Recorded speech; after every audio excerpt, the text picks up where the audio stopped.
So as of right now, we are definitely in a sneaker drought.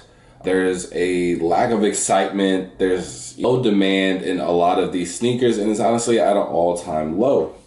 However, with 2025 coming up, we have a bunch of sneaker grails and collectibles that are about to come out, and we just need to have some type of just something that brings people back into the game. It might not happen all at once, but there's some things that we could potentially implement into the sneaker game that could bring some people back. Now, one thing that I saw was interesting on the internet was sneaker pre-orders coming from the retailers. How would you feel as a consumer to be able to participate with pre-orders on limited products such as Travis Scott's, Off-White's? How would you feel with a pre-order system where you pre-ordered, you pay the money up front for the full shoe, and then you get it about 4 months later?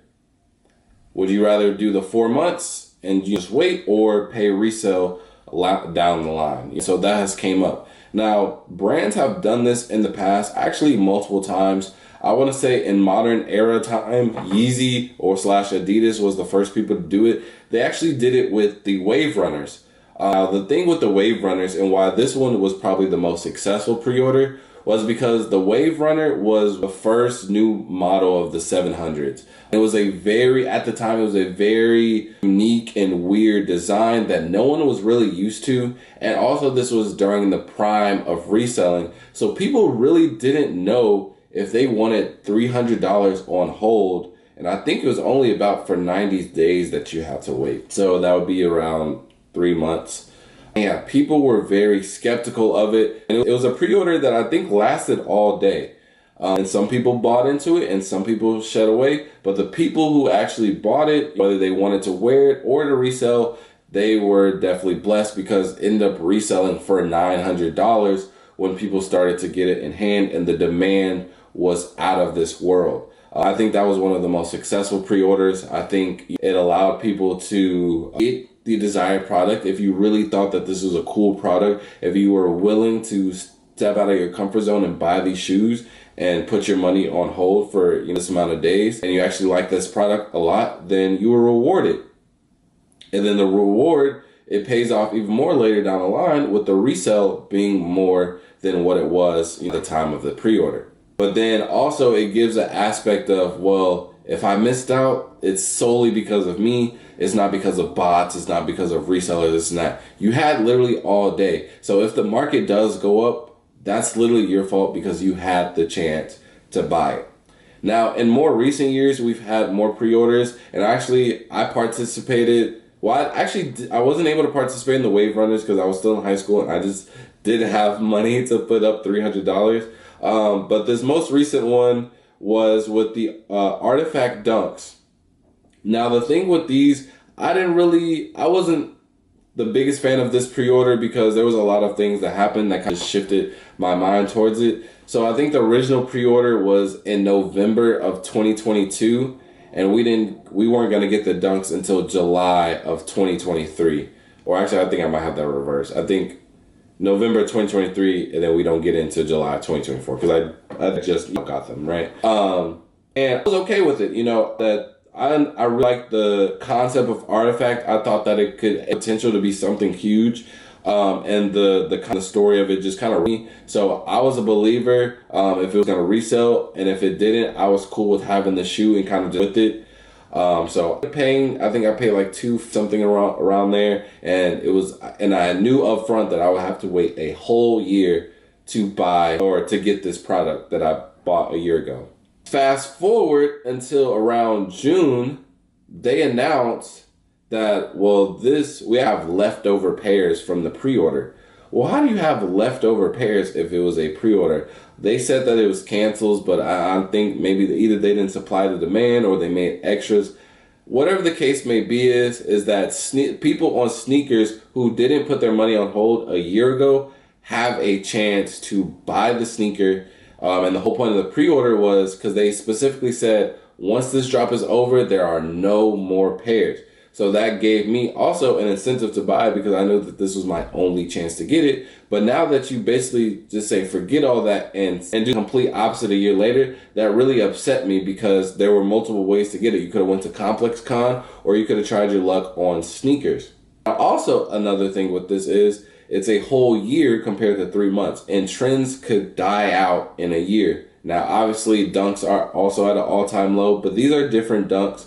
And so again, it doesn't have a dunk aspect to it, even though it is a dunk. So that didn't really change my mind. I guess you could say that kind of like beast thing, because like if you're buying it for what you really, feel, then don't regret it a year later when it's out of style. So when I got it, honestly, like they're okay. But they're nothing crazy. Would I've done it again? Probably not. But it's cool to have in my collection, and I'm open with the purchase. I forgot about it, to be honest, because again, it was a whole year. So I was disappointed that they had brought it back.